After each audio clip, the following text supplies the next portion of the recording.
Introduction. Python is a high-level, general-purpose and a very popular programming language. Python programs are generally smaller than other programming languages like C++, Java. The Python language is being used by almost all tech giant companies like Google, Amazon, Facebook, Instagram, etc. In this chapter, we will learn the basic data types in Python. We will also learn about decision-making and iterative statements. Data types. Data types are the classification of data values. It tells you what operations can be performed on a particular data. The following are the built-in data types of Python: numeric, Boolean, string. Numeric. In Python, variables which store numeric values have a numeric data type. A numeric value can be an integer, int, or a floating, float, number.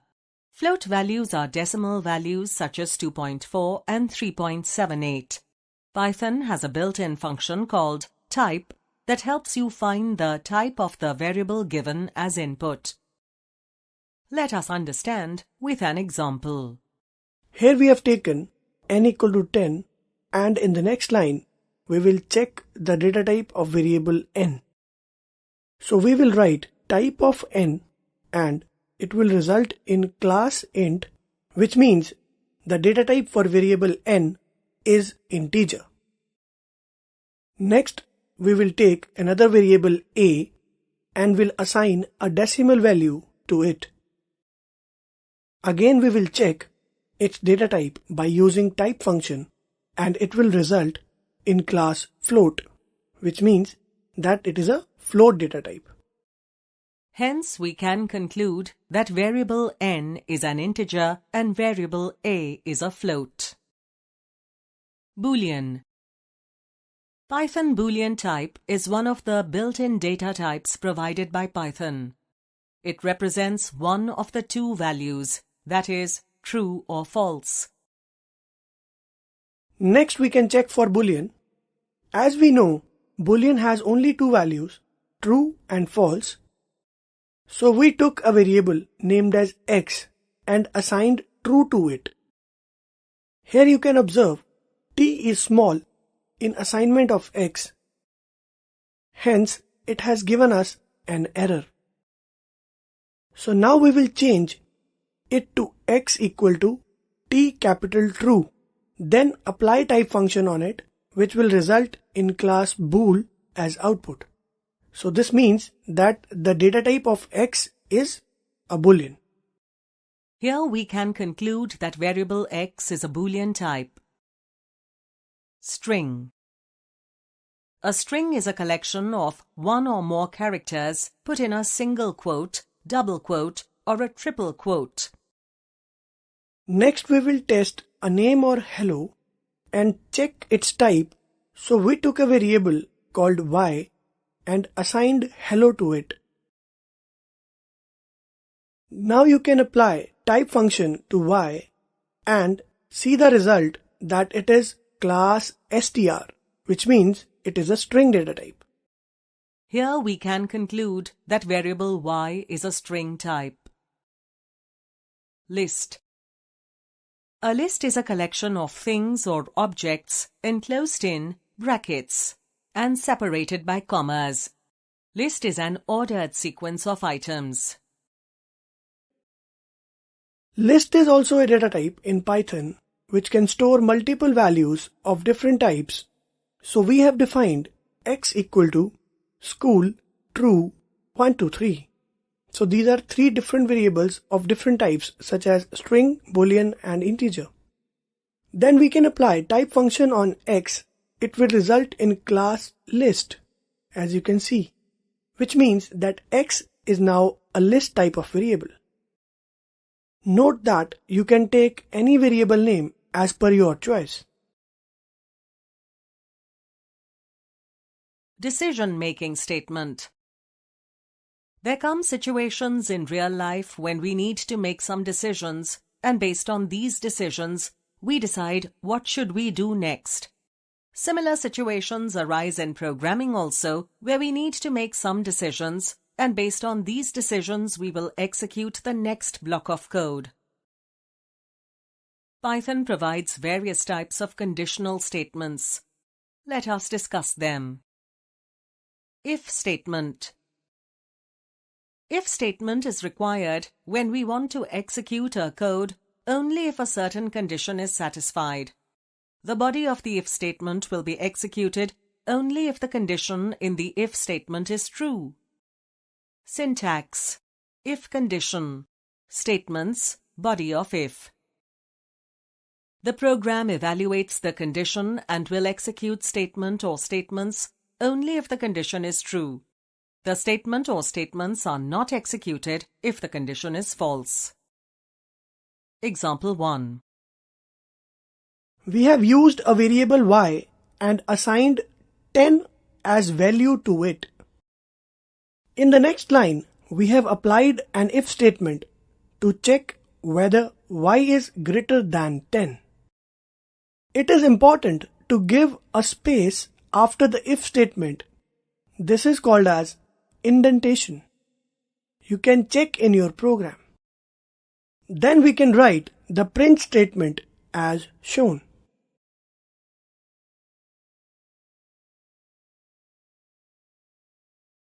Now we can run the code by selecting Run and then Run module, or by pressing F5.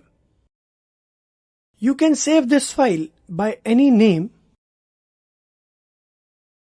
As you can observe, no output is there as 10 is not greater than 10.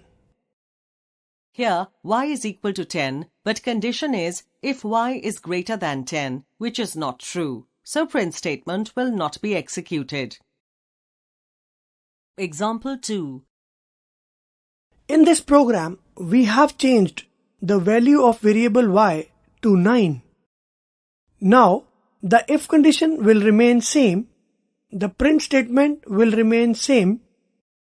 We can run the program and you will see an output stating that y is less than 10, which is indeed true because 9 is actually less than 10. Here the message is printed as the condition y is less than 10, which is true. Program 1. Program to print hello exclamation Anil if name of the person is Anil. In this program, we have taken a variable called as name and have assigned a value to it. You may give your name as well. Then we have compared this variable with the actual value by using the comparison operator. You can write print statement for an output. Run the code to check whether it runs or not. Here you can see the output. If-else. The if-else statement evaluates conditions and will execute the body of an if only when the test condition is true. If the condition is false, the body of the else statement is executed. Syntax. If condition. Statements, body of if. Else. Statements, body of else. Program 2. Program to check whether a number is greater than or less than 10. Initialize a variable num to any value, let's say 5. Put a if condition over it and check that if num is greater than 10, then print the number is greater than 10, else print the number is less than 10. Now, as you can observe, the effect of if-else block is over. You can write any set of statements after this, which will be executed independently of the if block.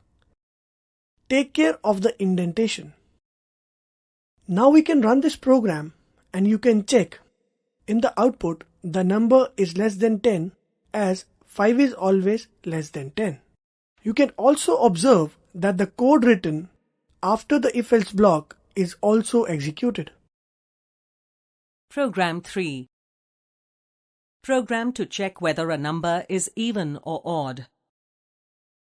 Firstly, we will initialize our variable num with any value, let's say 5. Then we can apply if condition using the modulus operator such that if the remainder of dividing a number with 2 is 0, then it is an even number. We will provide necessary indentation and then the print statement stating that the number is even. Else we can print that the number is odd, because if you divide a number by 2 and does not obtain 0, then that number must be an odd number. Then after our if-else block, we can write a print statement stating this is always printed. Whatever may be the output of the program, this statement will be executed.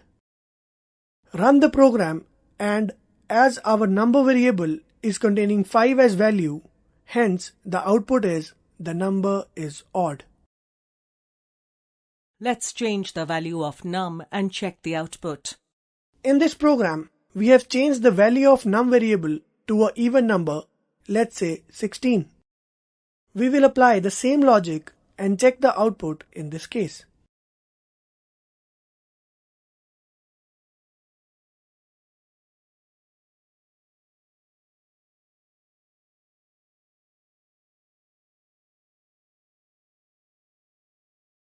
Now you can observe the output, the number is even, as the value of the num variable is 16, which is an even number. Program 4.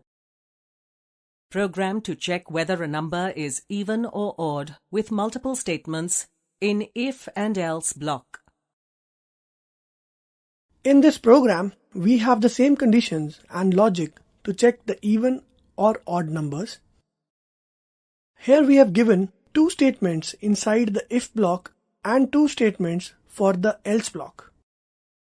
After the if-else block, we have given a print statement which is out of the if-else block scope. This statement will be executed no matter what the result is. Here you can check if block is executed as the number is even. Let's change the value of num and check the output. In this program, we have changed the value of num variable to an odd number, let's say 17. We have executed the same code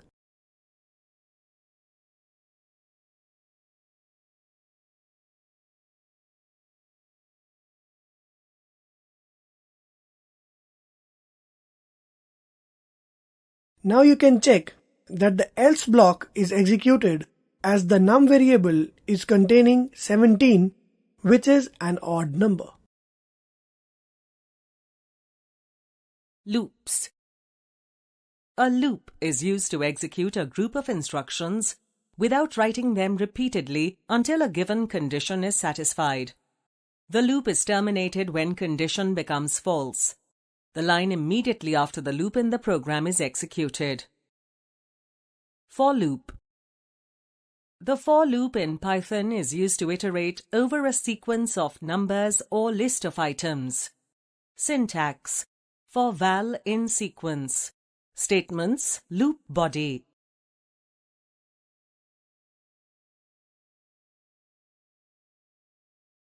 Program 6. Program to print first 10 natural numbers. Range function is used to provide us with values based on certain condition, like if range is from 1 to 11, it will give us numbers from 1 to 10. We have to provide indentation just like we did in the case of if statement. Now we can print the value of I as I will contain numbers from 1 to 10. Run the code to check the output. Here you can see numbers from 1 to 10. Program 7. Program to print odd natural numbers less than 10. we will use a for loop for this. Let's understand the use of range function with step. In the previous program, we have used the for loop with two arguments only, that are start and stop. But now this for loop has three arguments. Let's understand about the third argument called step. Step means the value with which the initialized variable will be incremented for the next iteration. As in this case, start is 1, 1 will be printed, then it will be incremented by 2, which will result in 3, then 3 will be printed, and this process will continue till stop -1 condition. Let's run the code and check. So as you can see, we got 1, 3, 5, 7 and 9 as an output. So here start is 1, stop is 11. That is why the loop has terminated at 10, and the step of 2 means the increment of 2. Program 8. Program to print even natural numbers less than or equal to 10. Logic will be same as per the previous program, just we need to change the start value. Start from value 2 with a step of 2. First value printed will be 2, then an increment of 2 resulting in 4 till 10. So run the code to check the output. Here you can see first 5 even numbers, that are 2, 4, 6, 8 and 10. Program 9. Program to print table of 2. Firstly, we will write a simple print statement. Then we will use a for loop containing a range function from 1 to 11 with a step of 1. It is important to note that if step is not given, Python assumes it to be 1. Now understand how the table will be printed. 2 into is a string, then i's value will be printed, then equals to sign will be printed, and then multiplication of 2 into the value of I. Let's understand this in a better way. You can take a copy and write it for first value of I, that is 1. So substitute I in the expression that we have created. So 2 into 1 equals to 2 multiplied by 1, which will give us 2 into 1 equals to 2. Next, I will be incremented by 1. So now i's value is 2. So substituting 2 in the same expression, we'll get 2 into 2 is equals to 2 multiplied by 2, which will give us 2 into 2 is equal to 4. So this process will continue for the coming values of I, that is 3, 4, 5 till 10. So now you can run the code to check the output. Here is your output where you can see the whole table of 2 is printed.